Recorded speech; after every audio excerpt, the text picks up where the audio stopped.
kërkesa e prokurorisë nuk I përmbushte as kushtet minimale për të marrë në konsiderat. Në ndërkohë që përpjekja për ta lidhur refuzimin me ndonjë arsye tjetër apo për t'i dhënë refuzimit për masën e një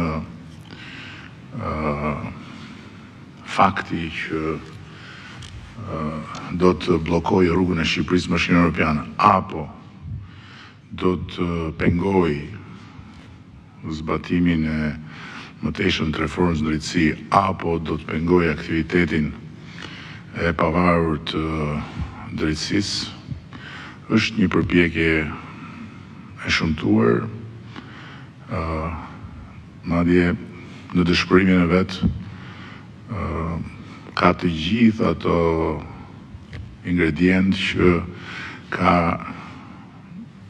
në të përditshmën tonë përpjekja për të bërë çmos që Shqipëria të pengohet dhe që hapat e shpejt me të cilat ne po ecim në procesin e negociatave të frenohen. Dua t'i siguroj të gjithë që nuk ka asnjë frenim në rrugën tonë të pandalshme drejt antarësimit plot në Bashkinë Evropiane.